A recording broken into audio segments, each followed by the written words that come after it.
Hello, and welcome to the operating table. The operating table. There we go. I feel this is like a summer episode. This is Yeah. like I feel like this is an episode where the air conditioning has gone out at the hospital and everybody's getting like really worked up and cranky I had about like it. a towel that I was wiping my face down with earlier. That's so general hospital core. I feel It like to be is. like, huh. Me asking Will the viewer question, he's like, well, Well, it makes me feel southern for some reason. Hand towel, yeah. Yeah, the peanut butter. this operating table comes to you from a Georgian porch. But yeah, we'll get right into it. This is what we've been calling the long rest episode. Because we got one. This one only took one episode, guys. We picked up the pace in season 2. Yeah, literally, we were talking about that. There was the one long rest in season 1 that was it like 3 episodes? It was like 2 episodes and maybe a little bit more. Listen, Because there was a point where we were going slower than real life, technically. Yeah. I forget what the term is called, but in a TV show, when you stay in the same location, The bottle episode. bottle episode, that's going to be when Sorcerous gets our own TV show. That's going to be our bottle mini arc, Yeah. where it's one set for the entire couple warehouse. episodes. Bottle That's season. true. That's good. But yeah, so we start off. The bullet point that I have is just into the cave. And I think that's just how we start. We pretty much just go in there. There's not much. It's a cave. Mm-hmm. I love Avalon's little doesn't want to sleep on the floor moment. It was cute. That's about Maya and I have been talking about that. How are the people who have lived in the city their whole lives like the fucking Princess and the Pea moment that we're all having every single fucking night trying to whatever. It's so funny. good. Maya's a genius and I'm obsessed with her. This was a little bit of a different episode because we didn't have everybody. This was the first time we ever did a less than full session. When it was lonely a little bit. We didn't have the full like bouncing off everybody. It had a different vibe. It's okay. Emil is taking care of business. Yeah, they were getting stuff done. Somebody fucking has to. Mm-hmm. But I think after just like getting there, the first thing that happens, and I might be a little bit out of order in places, but I think the first thing that happens is the Antilles talk is the Marcus asks guys to tell them about Antilles because there is some concern about this man fucking getting shot, but also like, what's his deal? Do I have to worry about this guy? But yeah, so I don't know if you want to take that away, Clayton. Sure, yeah. I mean, not too much was said. I mean, as it goes for the backstory that is there, versus the backstory that got shared in the episode, me, Clayton, knowing everything, we scratched the surface a little bit. We got a little bit more context that Antilles and Gaius grew up as best friends and are no longer best friends for reasons that Gaius didn't feel the need to share in that particular moment, and maybe that'll come to bite him in the ass, but who knows? Yeah, I guess like you. Oh, sorry. Go ahead, Will. I've been watching the earlier episodes for working on stuff for a future project that we're doing, and there's actually, I think, seems to me, hints about Antilles and the stuff that happened really early on in a few of them. I don't want to point out directly what, but if you want to go back and watch like the first 3, Gaius makes a couple of little mentions, not about Antilles specifically, but just about like, I can't give it away, but just listen to Gaius all the time whenever he talks. I agree. Yeah, listen, the most important thing to me about Antilles is when he fucking dragged his sword against the tunnel, because it's such an asshole move, which is so like, I love it's such a good fictional like jerk move. Mm-hmm. You're like, oh, I'm gonna scrape my weapon against the side. I'm like, yeah, you are gonna do that, huh? Characterization. I'm just imagining the poor little like sword ward in the Colosseum who's like assigned to the water boy, and Tilly's his water boy. He's like, that's actually gonna ruin the edge on the Dude, if I had a character in Sorcerous Origins, I'd be the sword ward. That's Sword so Lord. funny. Hell yeah. But yeah, like you said, maybe we'll come to see some more stuff off of that soon. think so. I Mayhap. think we will. I hope not. That would be scary for me. don't I know. hope so. The alternative is we actively- never find out Yeah. anything more. I'm This is okay how with it's left that forever. because I'm I'm not. scared of my own backstory. Yeah. Listen, Well, I'll simply listen. I'm sitting here like, yeah, of course I'm gonna reform the goo. Just add Antilles onto the list. We'll just fix him too Honestly, while we're at it. I wish you the best of luck. But yeah, so they have they're sorry, there's an ant on the wall that I keep looking at and trying to get. So they have the boys have their little talk, and Marcus ends up heading out after that. But in the meantime, we get Cleo and Avalon. Which I love. I'm always so happy whenever the girls talk. yeah, it's funny because Maya and I have talked a lot about, like, I feel like every time we do this with them, we're waiting for the, like, sorry, my dog is snoring so loud behind me. She is This is just what having happens the when it's time of her 90 life. to 110 We're degrees. all, Like, like- there's ants, there's Yeah. dogs. We truly are. The range of temperatures right now is 90 to 110 degrees. Like, that's the range. You have to guess who's at who, who's at which. I feel like I just gave it away a little bit. But she's belly up to the ceiling fan. What was I talking about? Oh yeah, Maya and I've talked about how, like, every time we do this with the girls, I feel like there's kind of this, like, we're waiting for this, like, epiphany where they realize, like, we're the same, you know what I mean? And I don't, like, I think, like, it's really fun to kind of navigate their relationship because Maya and I are so close, and Maya and I had so many of those moments, like, so early on in our friendship where we're like, oh, you and me are the same, like, we're in this together, like, it's us. But I feel like with Cleo and Avalon, like, it's a little bit more tenuous, and I feel like neither of them really know how to, like, I feel like they're both coming at things from different angles, but also the same angle, but they think it's different angle. Like, it's this interesting thing of them both being like, I need to be better for this relationship to work, and the other person always going, no, you're fine, like, what are you talking about? So it's this interesting thing of, like, I feel like every time they have this conversation, it's like we expect it to be this, like, giant, like, we expect this to fix them, but every time it's just like that little bit of progress where it's still like, okay, like, we're still getting somewhere with them. But it's interesting, like, to see their relationship continue to kind of grow and take shape. Yeah. 33 episodes in, I feel like I think that's fun for them.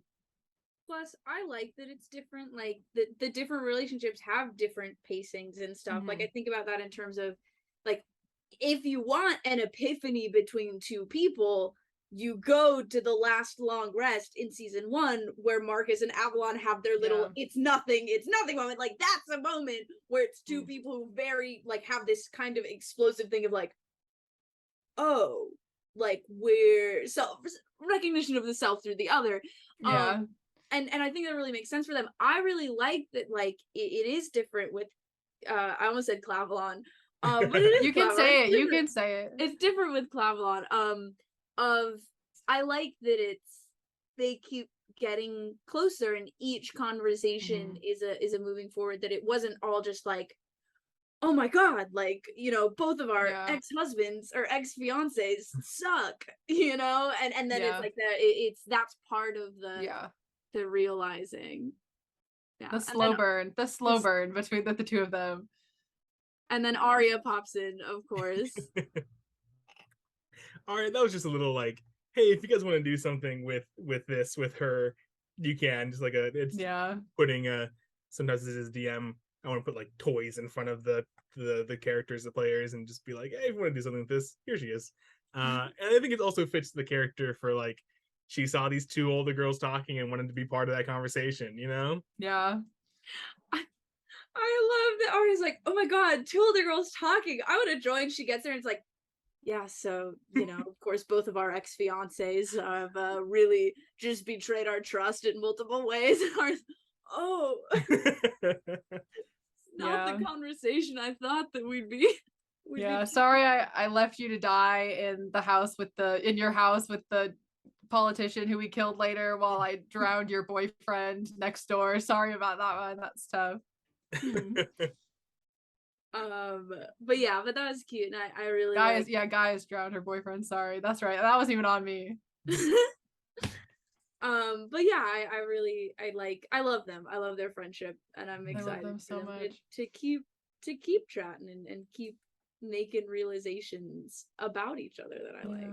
So, I think the next bullet point that I have on here, I forgot that I named it Marcus Notebook Breakup 2 Electric Boogaloo. Yes. Marcus and the Notebook. That got sure. heated.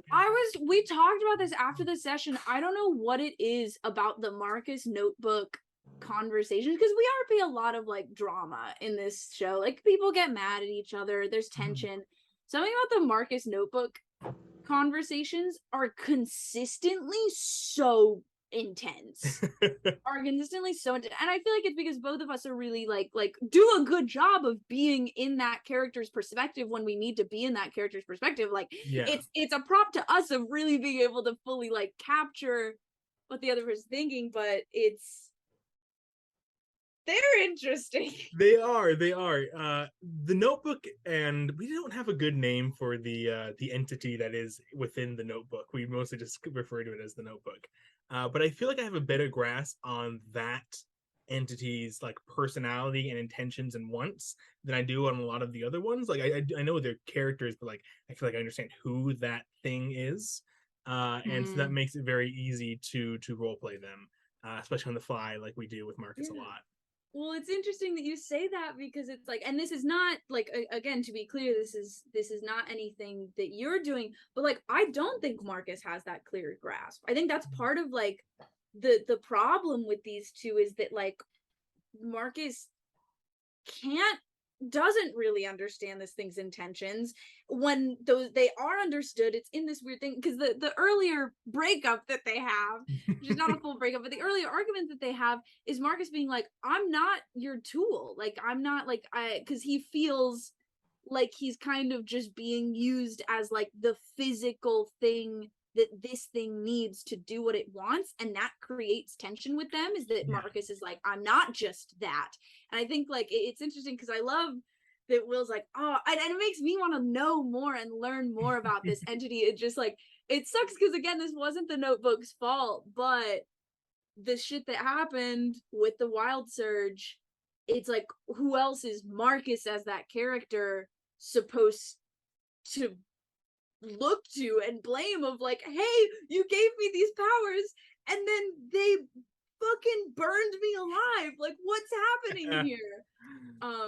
But yeah, I did love that scene a lot. I really love the opening line. I was very proud of like, why did you do this to me? Because again, I just think that's the biggest question on Marcus's mind, is like, nobody else is doing this thing, and like, but I am, and you have to give me a good reason why, because otherwise there is no good reason. Like otherwise it's just suffering for the sake of like, oops, it happened, which I think is kind of in a way what the Notebook says a little bit. Like, this is what your magic does. And I think again, part of I really love both of these characters, and I think it's interesting because they have such different perspectives. I think Marcus has a really human perspective, and the Notebook, I really love, it has this really like more entity perspective, that kind of big picture idea. And I think those come into conflict when Marcus is like, nobody else's magic does this to them, and the Notebook is like, yeah, well, yours does, so this is just what it is. I love them, but also, oh boy, damn. I want to talk more about it right now, but I think I more want to explore it in future sessions in character. Absolutely. I think it'll be good for, I think I talk about this with Welcome, which we'll get into later, but I think it'll be good for Welcome in the Notebook to maybe chat.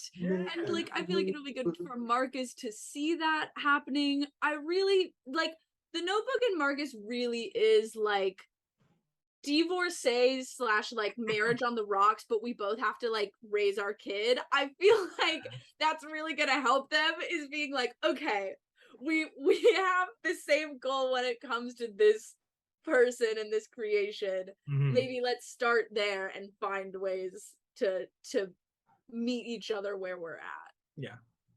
But yeah, I will say this is the last thing I'll say on this. I did write that scene out after the original Wild Surge. I wrote like a little thing because it was so in my head. Marcus threatens to burn the notebook in that one, which I'm very glad that I didn't do in episode because it didn't feel right. But I think like in the original thing that I had written, there's a line that's like, you don't know what it's like to burn, do you? And the notebook is like, hey, whoa, hey, hold on, wait a minute. Wait, hold on. Hold on. Marcus, let's talk about this. Yeah. But yeah, I think eventually they'll probably maybe be okay. Didn't your short story also, you wrote a line that Will said? Word for word, yeah. I did not read it before the scene. Yeah. Will No. I don't think I think I'd only sent it to like maybe Sarah or Maya, but like no, I literally like I didn't think you wrote sent it a till after, line that the notebook said, and then during the scene, Will said it, and I said. And you know what's so funny about that is that that's not the first time Will has done that. Which I don't know if that speaks to. There was something Dominicus said in season 1 that was from a Hunger Games fanfiction.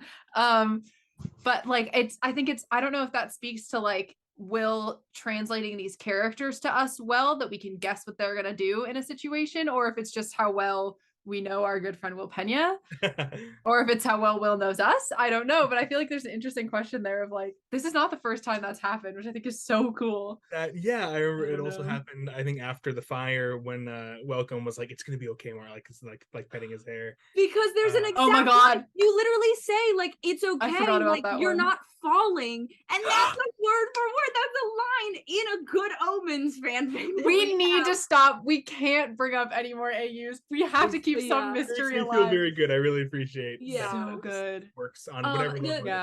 The last thing I'll say, I feel like there's like a fourth option too. It's like Will being really good at like showing us who these characters are so that we understand who they are and can utilize that in our own, us knowing Will knowing us as players, but also like it makes me feel good about, obviously it's Will, like you're doing the brunt of the work, like it's these NPCs, but it makes me feel good about like, I feel like you have to have taken some stuff from like our perceptions or our characters' perceptions, whether like on purpose, like intentionally or unintentionally, that like we can do these things and then you'll do them. I think it's both. It's like it's very cool. It makes me feel listened to, even if I'm not directly texting you like, I think the notebook should say this, or I think Welcome should say this. It's like there's all these subtle ways in which information is passed to each other. That's true. Like the conversation of it, yeah. Oh god. It's fucking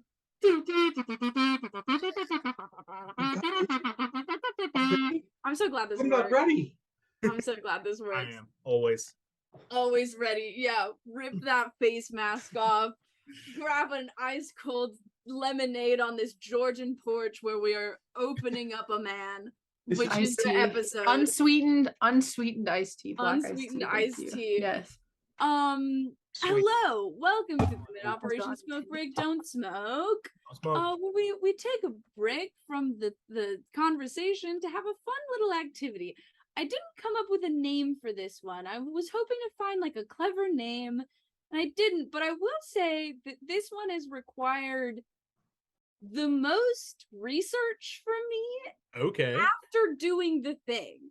Like, I was like, this will be a fun idea. I did the idea, and then I was like, I don't know what any of this means. So, what I have done is I have put either character names or quotes or phrases into an AI art generator. Oh, wow.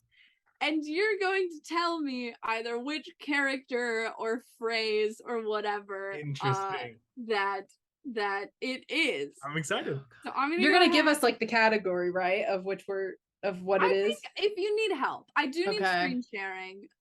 So Uh, as I get ah, that, ah, everybody think that's about there are 3 Your favorite. hosts in this Zoom chat now. Oh. very nice. There can Um, only be one. You know what? Just because it feels weird, I'm gonna make Sarah co-host as well, so there's not a weird power dynamic. It's okay. Yeah. This comes back to I'm here representing the players. I don't need to be a host. This comes back to I'm the only one here who hasn't run a campaign. I'm here representing the players. there's also something we said. This is the last thing I'll say. I usually try to start with the easy ones and then build up. There's kind of no easy ones in this one. Right. I'm so we're just excited. gonna go right in. Can you see this? Yes. Here's Wow. the first one. Oh. So everybody go ahead, and I think we will do these as I show them. So I'm gonna give you all about Should we write these down somewhere? no, because I want to do them one by one. I think this time, just Are for these all images for separate things, or are they? no, this is all just one. This is nine different I typed nine different something in, and these images are the for images the that it gave same- to me. Okay. So I'm gonna go ahead.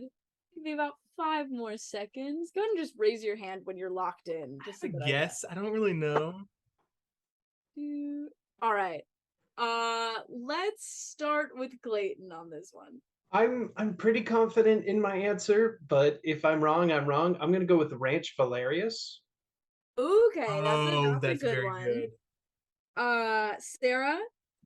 I was also thinking ranch something. I'm gonna do prosperous ranch just to kind of so that either Clayton or I will be right. Okay. Just to kind of then cover Will. more bases. My guess was just prosperous. But Okay. This That's is the great old one. what? This is Oh. what happened when I looked up the Huh. great Oh. old one. Was it just gave me a bunch of old houses? the great old one is a place. It's an idea. Whatever AI you used is not one of the Old- smart ones. I was Old literally West. like, oh, it'll give me like this will be easy. It'll give me a picture of an old man. And then it was like, hey, do you want a bunch of black and Yeah, white like Old houses? West. And I was like, Yeah. honestly, yeah, I do. It's It was giving specifically the middle one that I was like, that kind of looks like a cow or a horse or also like a hay bale. This feels like ranch. I Like was a, saying prosperous could like be one of those old England like yeah. what's that religion? Like Quaker towns, you know? Oh, yes. yeah, the Quakers. We will Yes. go on to number 2.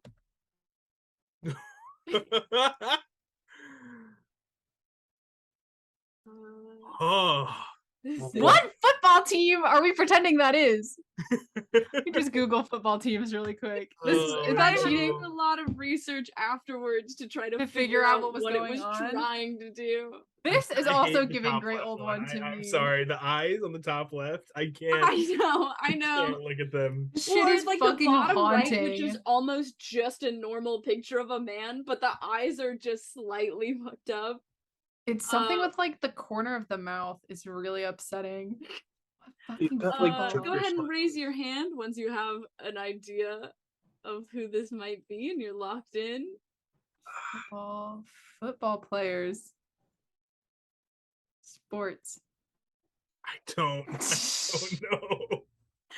This is a Riley just clicked out of something real Name fast. one of the names. This is a name. I will say this is a name. All right, I'm gonna go with Clayton. You guys figure out your answers while they answer. This is gonna be a shot in the dark. I'm gonna go Dominicus Faust. Okay. Oh, Right. that's not bad. Yeah. That's right, but Me next. Yeah. I'll go with Quintus Imbrux. I Okay. don't know why. Work, Sarah. I'll do either what Will said or what Clayton said. I also think it might be one of those two. Okay. Well, luckily for me keeping track of points, you're all wrong, so I don't Okay. have to decide if Sarah's right or not. This is Marcus Prosperous, That's Marcus. That's so fucking funny. which did lead to me just Googling Marcus football player to like try to figure out like which one I were they giving? no And idea. there were about 4 that it could have been. I think Marcus Allen was the first one that popped up, and I was like, I okay. get- I I'm like, feel I like can't bet even you the figure last one, out. Prosperous is coming in with the old fashioned guys. Yeah, Is it the yeah, Jets? exactly. Is that the New York Jets? I'm like trying to fucking figure out what No, It's goddamn not. It's just there it just is isn't somebody on the one. New York Jets, but this is just an amalgamation of that upsets me. I want it to make sense. This is very We'll Cleo go ahead and move Meliora on of to the me. next Yeah. one. This one was No. surprising to me and also required after research. Huh. I think I have a guess for this one. I think I'm wrong, but I think I have a guess. Okay. I really love the one that's the pot because it's almost a real photo, but Yeah. there's something just weird enough to where it does look like it's just smacked on top of it. Yeah, it doesn't look like it's ground pot. It looks like ground pot. Yeah. Can we get if it's a name? It place? is. So this is a name of a person. What? I think I have a guess and I have good reasoning behind it. So I think I'm right, but I'm Okay. probably wrong. This is the name of a person. I'm gonna go ahead. I'm going Stand to guy. get Sarah, and then you guys can lock in an answer. Sarah, who is this? Should I give my reasoning now or should I give my reasoning if I'm You can right give or your wrong? reasoning now. So I know that there's a flower, there's a Valerian flower. So I think this is Avalon Valerius because I think Valerian is like a yellow flower. I don't know why there's like that's clearly like a little dandelion, but that's where my brain is at right now. That's really all I can Okay. manage. I think this is Avalon Valerius, but based on your reaction, now I think I'm wrong. So I don't know. Clayton? Oh God, I truly. I have an answer. Yeah, go to Will.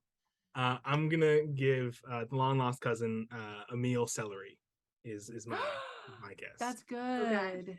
See, I was gonna go fruit stand guy, but I'm gonna toss a welcome in there. I'm gonna say welcome. That was one of my first thoughts. I agree that just like yellow flowers make me think of welcome. This is actually congratulations to our first correct answer. This is Emil Celeris. Let me tell you, What? I don't know why. I looked up Celeris plant because I was like, okay, maybe like Celeris is like a type of plant name and there's like a flower. Nope, it's just celery. So I was like, okay, maybe Emil is like a plant name. It's like a type of flower. Nope. So truly the only thing that I can think of is that this AI must know that Emil Celeris is the like cutest little dandelion in Who the group. has the second highest kill count in the party, but that's fine. My favorite. But yes, and we'll do one last one. I think this one will, it's been a rough go. I feel like this one might make Lightning some round. more I'm gonna give you my first thought off the top of my head. Just like as soon as I see it, I'm gonna say. Should we all do that? Let's all do that. Okay. Here we go. Rat diplomacy. Rat diplomacy. It's gotta be rat go. diplomacy, right? Okay. Yes, this was rat diplomacy. It does make me laugh so much. This is Why do some of them have extra hands and feet? I'm so uncomfortable The right top now. middle Like man. deeply upset.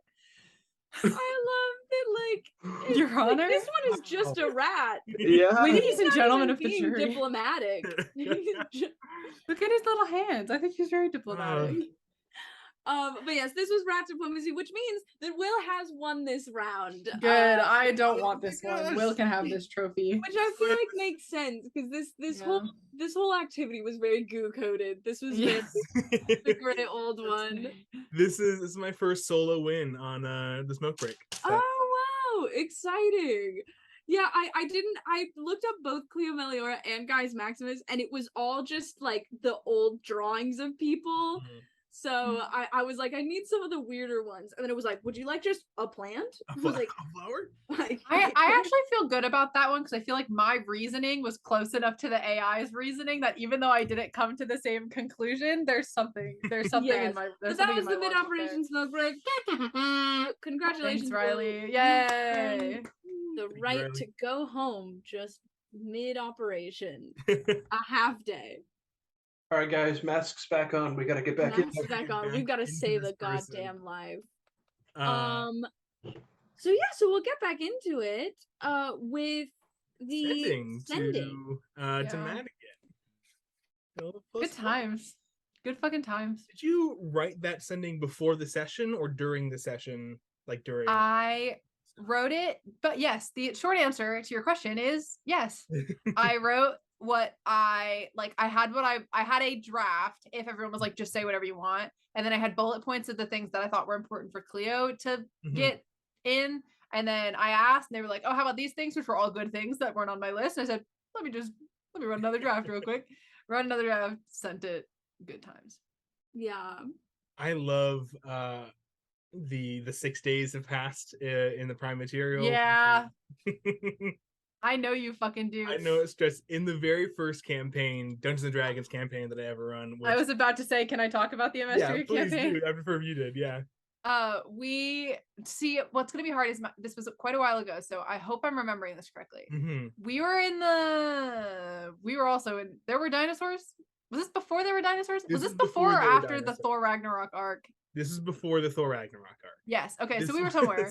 We were doing planes. We were somewhere else. We were around. You were. There was some like dungeon, and at the end was like a planar portal. Yes. And you were fighting a dude who wanted to get this like MacGuffin, but he like took you like to like an extra planar area. We were like plane hopping for a while. Like we were going zone. So I can't remember which zone we were in.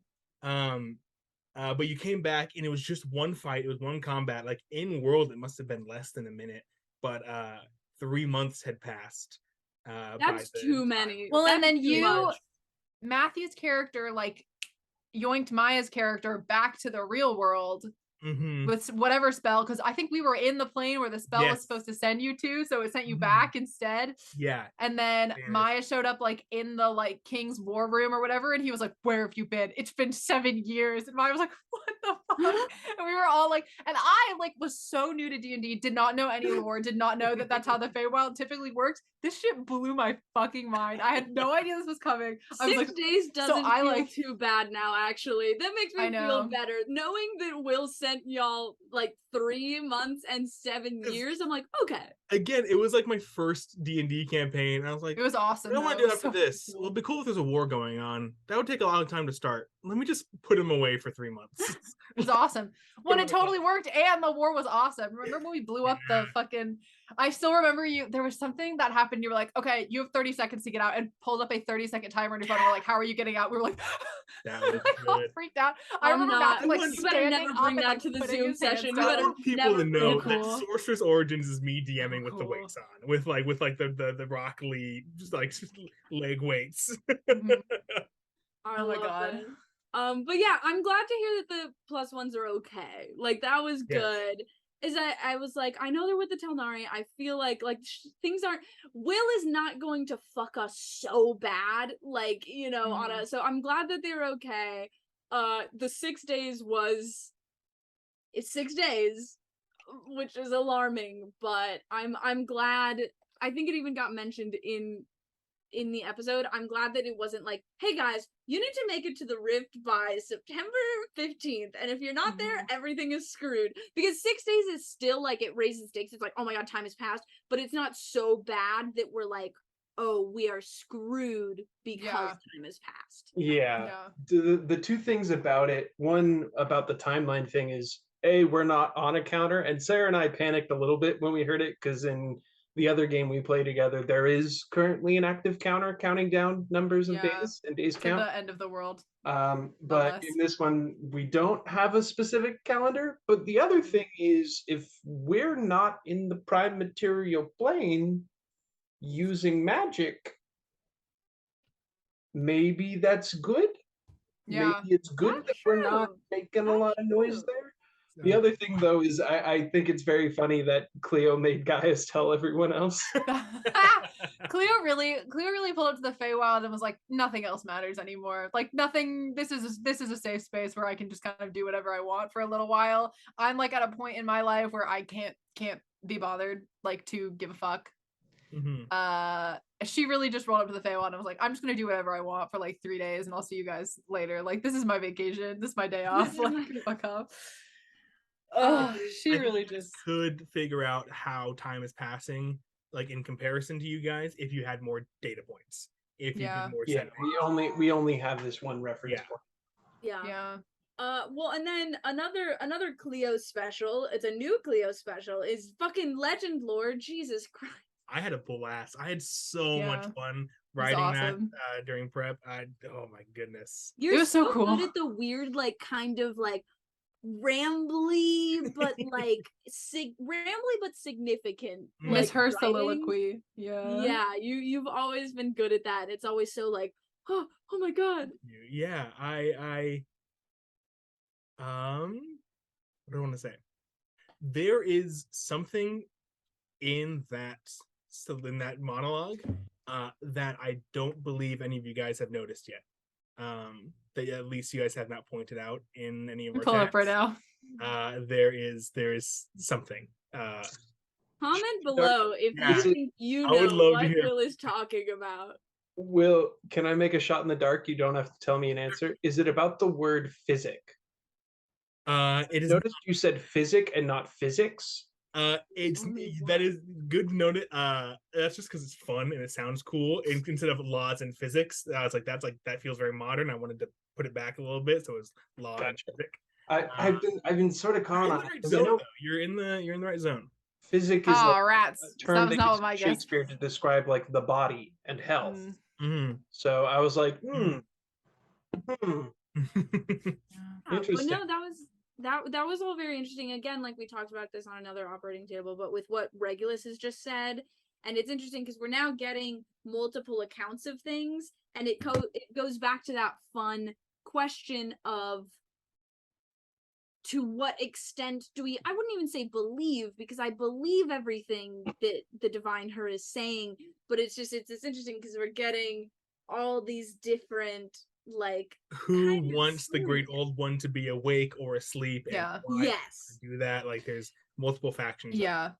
I feel like this is the first time that I, like, as we were talking about it afterwards, it's the first time the idea has been in my head.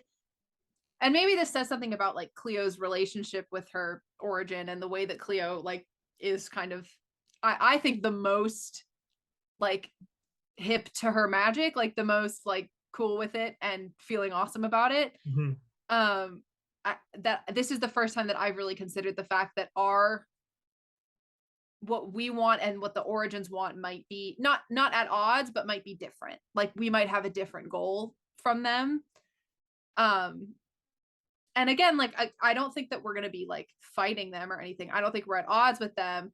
But if they're like, we want to just like open the floodgates and everyone's gonna be magic, like we have to really think about if that's what we want. Like knowing, and I think it's different for us than it would have been for like if we were playing characters from Telnar where magic has just kind of been chill this whole time. Like it goes back to that conversation they had where they were like, yeah, we got magic and pretty much used it to like start raining hellfire down on one another pretty much immediately. Like we pretty much day one were like, cool, tyranny sounds so like necromancy crimes, really into it. I think like there's something to be said about the fact that like if and I'm not saying this is what it is, but like for example, if their thing is like we're just gonna kind of go for it, that the sorcerers are gonna have to kind of like, well, I don't know. So Yeah. I don't know. It's gonna be interesting because and then we have Regulus is telling us something. We've got the hers telling us something. Mm-hmm. We've got this rift where they're like, we have to close the rift, but we're like, we don't even really know in terms of the great old one's consciousness. We don't really know what that means yet. Yeah. So it's interesting. Well, and this is actually from the notebook conversation, but I thinking about this just made me remember it, is we've also kind of just gotten an answer to why we were picked in that we weren't picked per se, because Marcus asks why me, and the notebook is like, I didn't choose you, Marcus, like I didn't do it. And just says like says something about the fact that something about you and I think the sorcerers was exceptional, which I had to sit there and go like, cool. Not like this isn't what Marcus Prosperous has wanted to hear for 12 years and is now hearing in the worst possible way, and I have to sit here and think about that. But I think it's interesting because I think it ties into this legend lore as well of like, we're getting all this information now about like, okay, we weren't chosen specifically, but something about us makes us susceptible to magic, and maybe that's the same with others. Maybe that's the same with origins. Da da da. So it's all interesting. Yeah. I want to put one quick asterisk on what I said earlier about there being something that you guys haven't found. It's nothing earth-shattering. It's nothing like there's like a secret code that's going to reveal everything, but it's like a little thing you could notice and connect a dot to a dot. You know, something like that. One step closer. We'll keep an eye on. I'll have to look at it because the only thing I was looking at was one of my favorite lines in this is the cork slipped from the bottle. I don't know why that is so good to me, but I'm trying to remember because I feel like that something about that phrase rings familiar to me, and I'm trying to think if that's something that. Why are you laughing? I feel like that's something. Oh, okay, good. I was like, I feel like that's something like I'm trying to remember if that's something that like Albatius said or something like. So I feel like someone has said, or maybe Kazri has said something. I don't know why I have that in my head. You've said it before, maybe. But yeah, and then with all this newfound information, I finally pierced my ear. Yeah. Oh, just punk rock Marcus. Oh, I'm frozen. I forget how this works in the recording. If it's just me and you guys right now, hello. If I'm interrupting what they're saying, too bad. It's the Will Show right now. How y'all doing? I think it records all of us at the same time. I can't tell if they can hear me either. But it's better than just sitting here in silence. Here, I will actually tell you the little mini secret in Yes, I've been wanting to do the earrings for fucking months. I've been wanting to do the earrings for months, and every episode, I'm like, is it earring time? And then it hasn't been yet, which has been totally fine. But I was so stoked to finally get to it. I think we say it in the episode, or maybe after or before. My original plan was to just like put Avalon's rock just like embedded into my skin somewhere. Which again, if you're ever curious as to like what the Civ Doug play style is, it's that of being like, yeah, all right, this is a creative solution to this problem. Let's just go. Let's just do it. And it was, I think, beautiful Maya who was like, have we considered earrings? And I was like, you're so smart. The other thing I wanted to bring up that I know was said before the episode, I don't know if we talk about it during, is that I was explaining this plan to Clayton, and Will just goes, let it be known that no one at any point asked me if this would work. So funny. Which, again, and I said this at the time, like, it's not a sign of disrespect. I was not like, oh, I'm gonna get Will. It's just so, like, I, like, get into it and I'm like, oh my god, of course. Like, of course this is, like, if this is the thing, then this is the thing, and I'll do it. And, like, Will play with that and do whatever consequences. But no, it never occurred to me. It might work wrong. It never once occurred to me that it might not work. And, like, it's such a good, interesting thing that allows you to, like, expand on this plot thread that, like, of course it would work. And it may have different stuff go on in the future. But yeah, I just think there's such a difference between horns being built into you and growing out of your head and earrings. I know, but like I think it's the improv thing though that's really nice. Of like, I felt like we were both like offering, like when we talked about this on call one time, I offered you building horns into my tiefling with the rock because I didn't want to waste it, and then you offered me, okay, that has consequences if she's in this nightmare realm, and like I took that and got to be like, okay, awesome, I'm offering you, I am also in the nightmare realm now. And yes. Yeah, but no, I've been wanting to do that for a while, and I knew it had to be Avalon who did it, just because of the claws. Well, yeah, because and only because of the claws, but no, just because like I think there's someone who said, and Marcus says it in this episode, like Avalon is his best friend. Like at this point it's been said, and I think the other thing is like he trusts Avalon to do it, and I also think that he knows Avalon is willing to.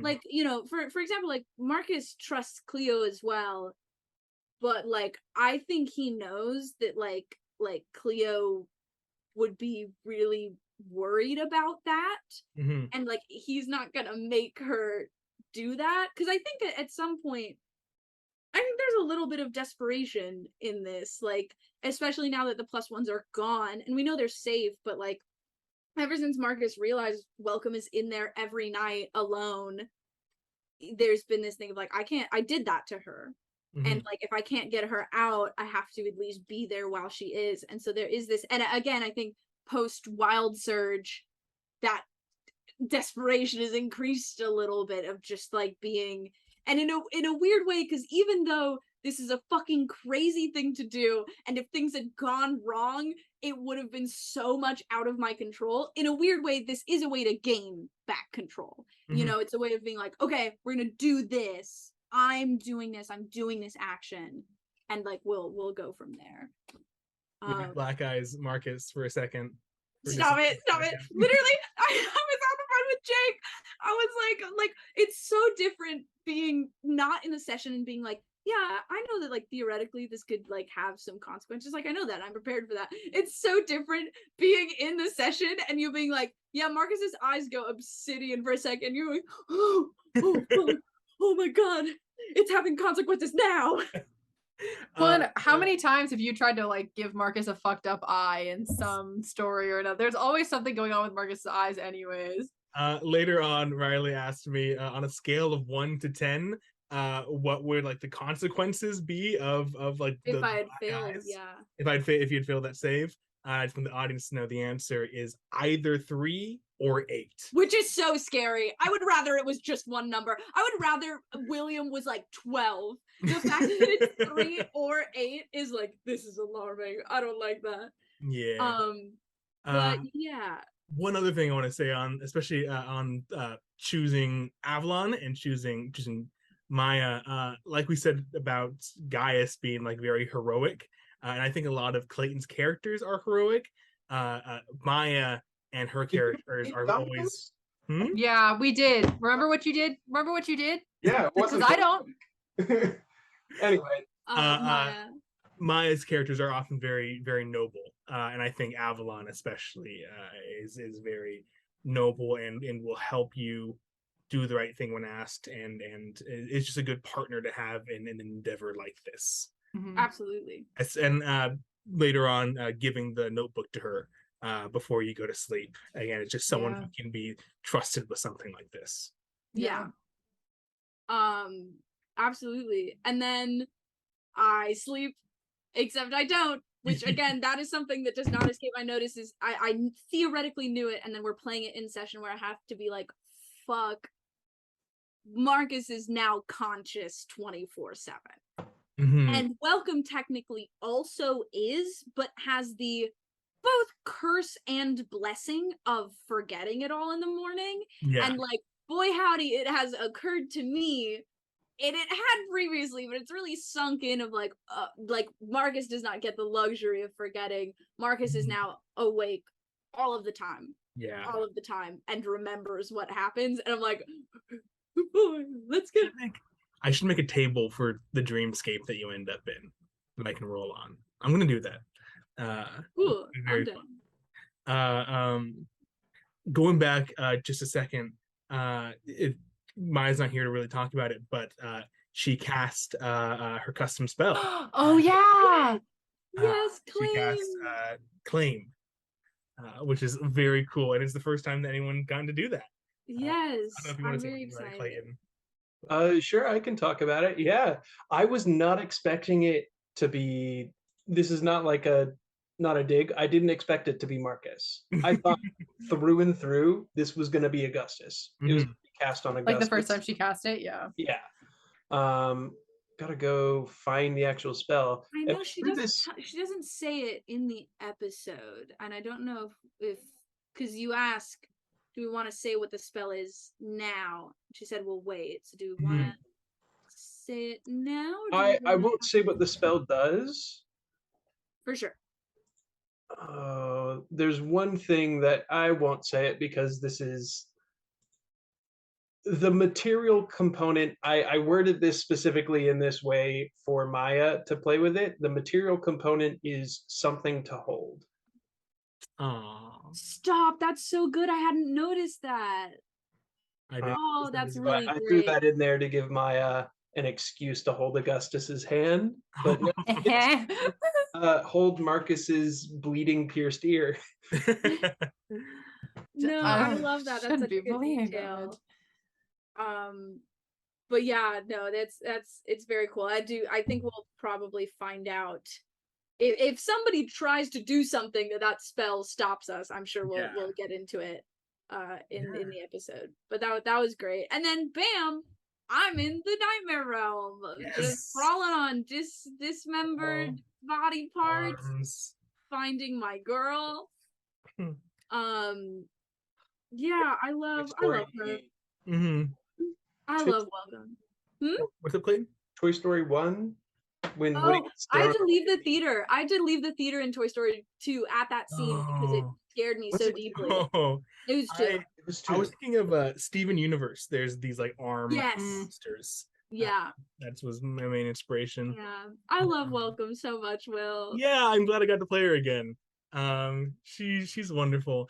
I loved the scene, the little conversation point, of that she is made of magic, has always had magic, and has always been in a world where there is magic. Yeah. Yeah, I had never thought about that before. Want to explore that a little bit more, if we can later. I've said that 3 times this operating table, but there's just so many good things. I love short, long rest episodes because they just kind of introduce these little nuggets that we can expand on. Absolutely. We're about to. Oh, you're the generation that doesn't remember 9/11. Welcome. You're the generation that doesn't remember the world before magic. You don't remember a time when the Colosseum. Oh, when like they didn't like tell you to take your shoes off black at the magic that killed people in it. I was talking to one of my brother's friends. He didn't know what a Game Boy was. Oh wow. That really I feel like that's the first time that for me in my like early 20s I've been like, oh, fucking kids these days. Like I really I had a moment. I was introduced to an incoming freshman at the university I graduated from. I say that like we all didn't graduate from the same. We all graduated from there, yeah. They were born in 2004 and now they're a freshman in college. Damn, that's crazy. Yeah. That's welcome. Good for her. Damn. But yeah, and I love like and you got to hear my plan, everybody, and also the audience, of me casting Sleep on the Goo, which has also been on my roster for a while. And I'm glad that it didn't happen. And I said that Will and I were talking about it, and I was like, I'm not gonna do it without asking Welcome. And so the fact that Welcome was like, I would just like to sit and like, take this time. It's like, of course, Marcus isn't gonna do that. But again, talk about nuggets. That's a possible thing to come up. Oh, I don't like that sound that you made. And then we're making Infernal together. Yes. I'm excited about. I've talked about this before, but I really like, because Marcus also has Sylvan, which he just kind of got because he had talked to DB, and they had their little connection. So he just kind of got Sylvan. But I really like the idea of, I've had this open spell slot or language slot. I really liked the idea of like, what does it mean to make a language, like to decide, and then also the fact that like there's something very real to me about Infernal, this in lore language of like devils and of evil and stuff like that, and to, in this canon, in this world, literally have Infernal be a labor of love between two people. Oh no, I hope I don't crash again. We're back though. Hey King. We're back. Hi Bestie. How'd it go? Good. Will in the nightmare realm. But yeah, just to briefly say, like, I really love the idea of Infernal being this labor of love. Yeah.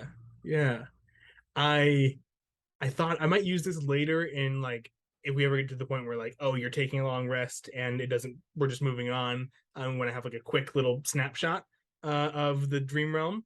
I was thinking about doing this for the first one, but it wasn't good for the scene itself. But to emphasize the creation of Infernal, I was thinking of going in where Markets and Welcome don't have mouths, or that's like taken away from them, which is also like a horror movie trope that I really enjoy. I don't enjoy horror movies, but whenever someone doesn't have a mouth, I'm like, that's terrifying. And which would force them into some other mode of communication that they could try. So if you watch these little previews on operating table, look forward to that in a future episode. Yeah. And then last thing I'll say about the dreamscape is we've got that it kind of because I think I roll that nat 20 arcana or whatever. Yes. Yeah. And we get the idea that like the thing we're on top of is a new origin, or rather like entity, if we want to use broader terms. And that was like a weird little like, oh. And again, like I had such a like instinct as a player, which is very on brand. I literally, my brain immediately went into like, how do I fix this? I don't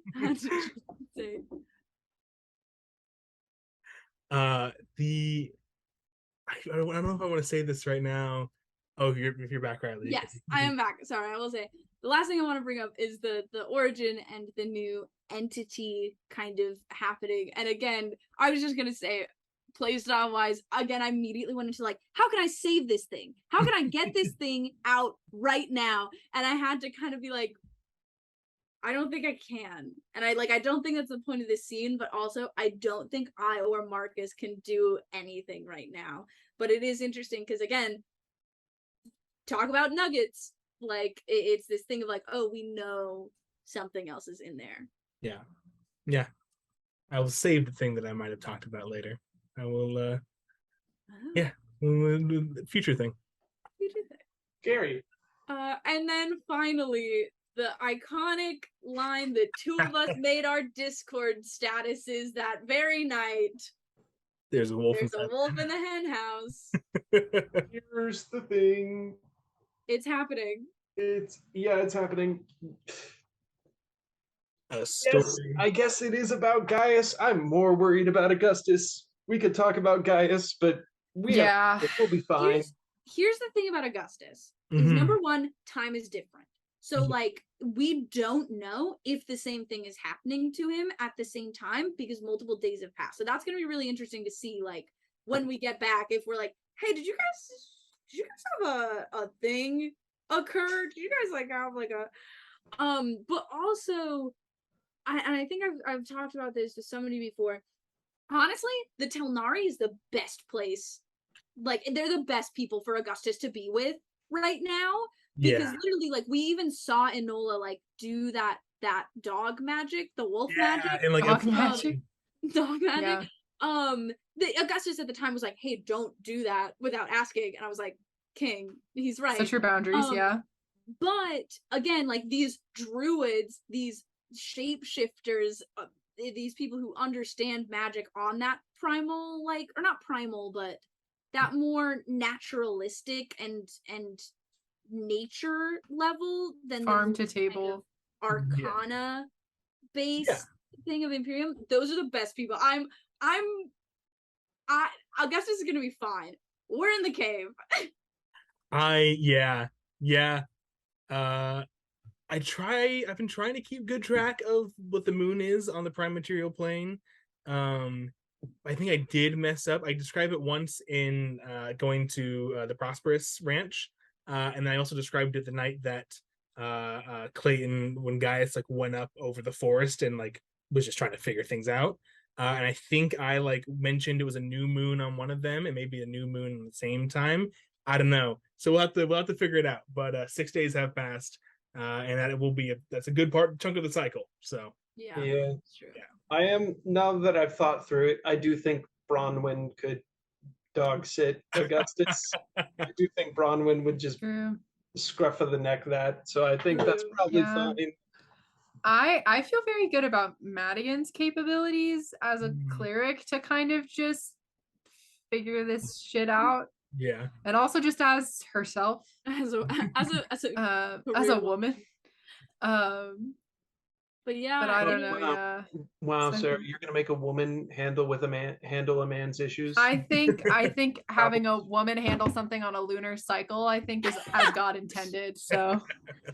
but yeah, it's so it'll be really interesting this next episode to see I'm how we so excited. handle this situation and how, like, what needs to be done in order to contain the situation and all that stuff. Like, and of course, the whole point of a werewolf story, what happens after that. The point of a werewolf story is, yes, it's partly the transformation, but the other part of the story is post transformation. Is like, Mhm. okay, shit, now we're back.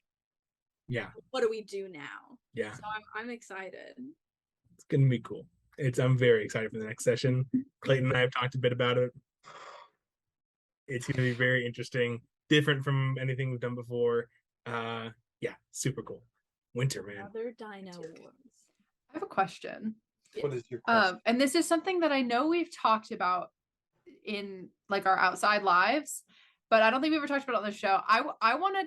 This is a total like backtrack, but really quick.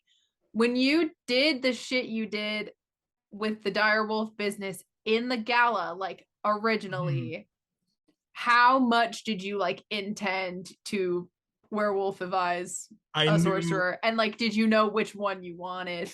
I didn't intend to get a sorcerer. I didn't know what would happen. I knew that Augustus was going to be a werewolf from. I put the dire wolf in there, and I was like, That's such a so cool way to get werewolves in here. Is like the first person to get bitten by a dire wolf, it becomes a werewolf. And then later on, I decided to put him in the Albaceous fight zone to like not have it be 5-on-1 immediately with Albaceous. How'd that work out for you? not well.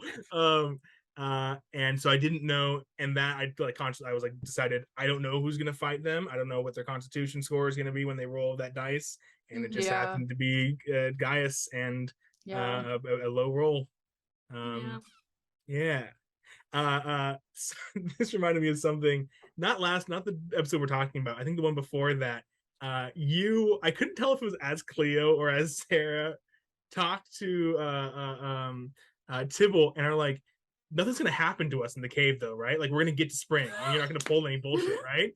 And you can see my face be like, well, I am gonna pull any bullshit. I did see your fucking face do that. I did see your face do that. And the thing is, this goes back to the Amestria thing of like me being so paranoid about the time passing. That's what I thought was going to happen. Is I thought we were going to wake up and then it's been like, we've been asleep for like 4 months. Gotcha. That's what my fear was. And so then when you said that, I was like, so then when they're like, it's been 6 days. I was like, oh, so it already happened. So I no longer have to worry. Oh, good.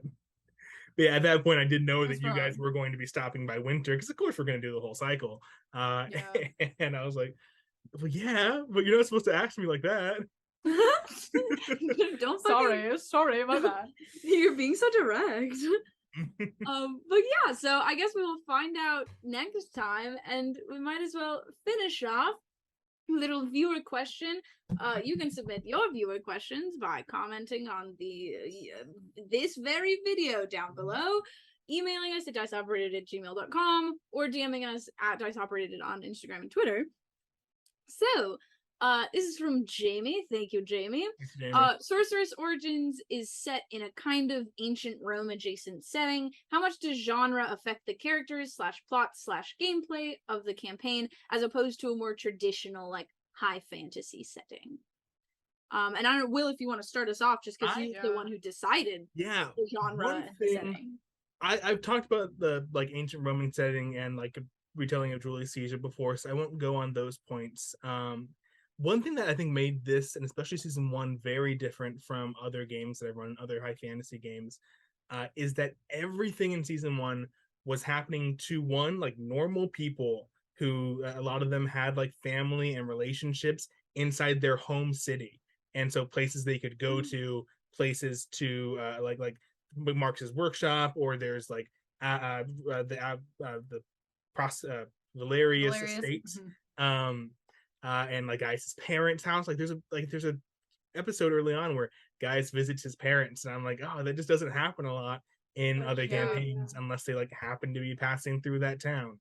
And so that is part of what I think made season 1 feel very different from other campaigns, and I think intensifies the like political thriller aspects of that season. Yeah. So that's what I have to say about the setting affecting the gameplay. I'll say very quickly, I love genre in D&D. Like, I love high fantasy is fine. I've had fun in high fantasy things. I've like run. That's not true. I have high fantasy ideas, but I don't think I've actually ever run them. But I love genre because I think it inherently gives you like a really great, unique perspective to start off of. And again, high fantasy can as well, but like there's something to be said about if you're doing a noir campaign, that genre is like giving you a lot of intel, inspiration, and information right off the bat. You know, if you're doing a Western campaign, that's giving you a lot of intel, information, perspective right off the bat.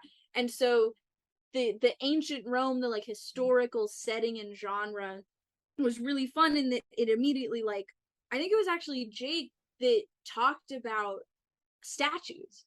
Well, I was like trying to think of a character, and he was the first one to, I think we had talked about statues, and he had a kind of different idea for where that might go, but eventually that like statues became Marcus Prosperous. And Marcus Prosperous would not have been made if I hadn't sat there and been like, we are in ancient Rome. What are the iconic things and perspectives and points of views that you're only going to get here? And of course, I don't know that this is the same for everybody else, but like Gladiator Gaius is a great example of that as well, of like, you're not just getting an athlete, you're getting like the gladiator. Avalon is not just a politician's daughter, it's like, you know, Rome, the thing. So I think it's exciting. That was the biggest thing to me, is really applying the setting to the thing, and not just being like, oh, I guess I'm going to be like a artist. It's like, no, the specifics of that matter.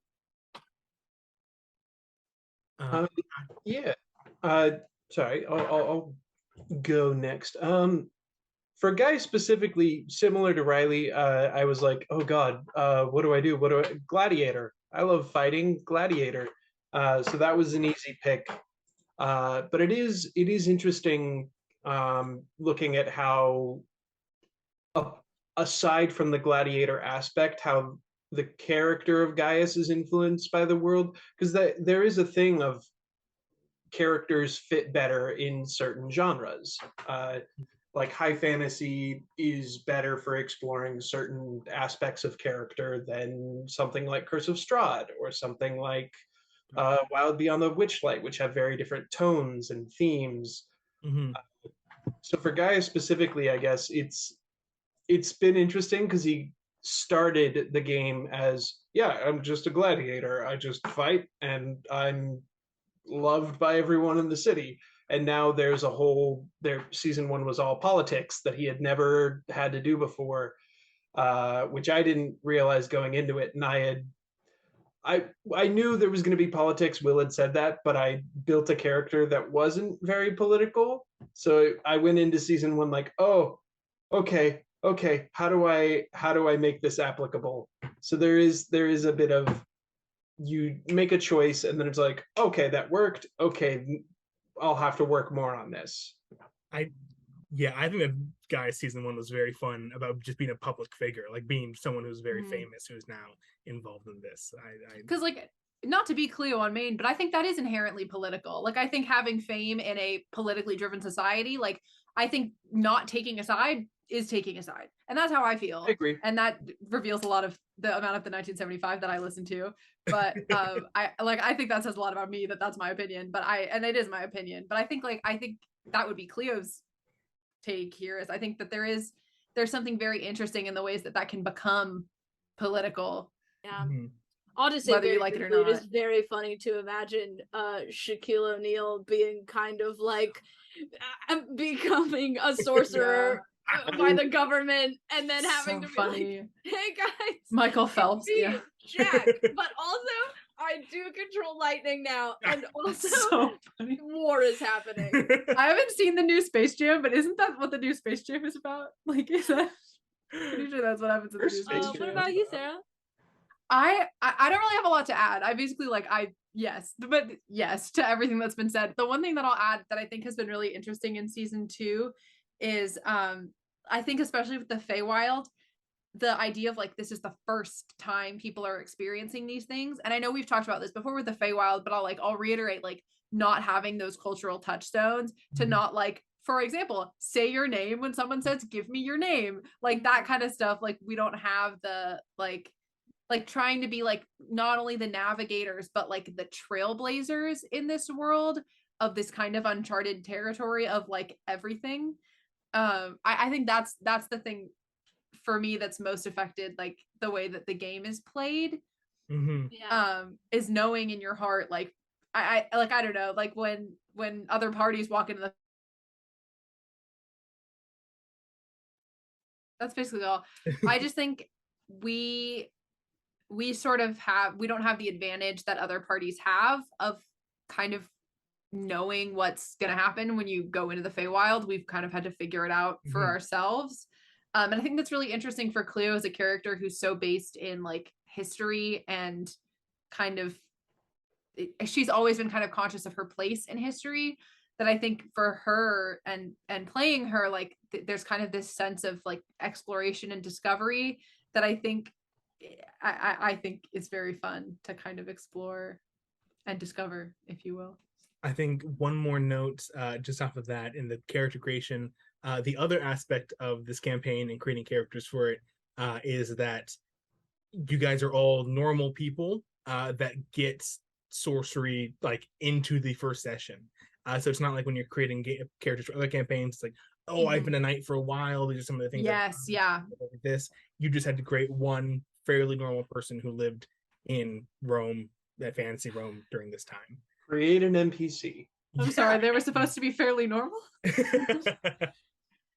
Yeah, wasn't the creation of Cleo like in the height of the TMA? It was Magnus Archives, and then a bunch of stuff. I was taking a Roman history class at the time, which was, I think, kind of awesome for me. Oh no, I would have just finished it. It would have been the semester before we started talking about sorcerers.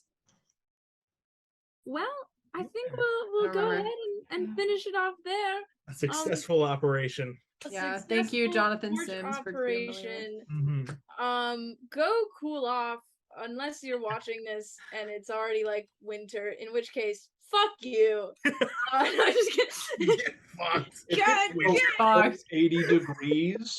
Turn on the heat. Oh my god. How dare you? If you are a real fan of this show, you turn your heater up to 90 degrees right now. 100. Let's check. I think it's 107 for me. Go preheat the oven, leave it open, and stand in the kitchen. Leo Nation, 108 degrees. At Dice Operated on Instagram and Twitter. Subscribe. We're getting very close to 100. I don't think I'm at it right now, but we are very close to it. So keep subscribing and sharing because we really love that and appreciate it. We're at 95. Yeah. So we need 5 more of you. Oh God. Forget that I yelled at you and go subscribe. Right? She's gonna open the Disney Vault of. I've made some promises that I didn't anticipate that I would have to keep. My bluff has been called by our viewership, and I accept that this is my fate. Thank you. Like, subscribe, comment, share, all that stuff, and we will see you next time. Bye. Goodbye. Your next surgery. Bye. Au revoir.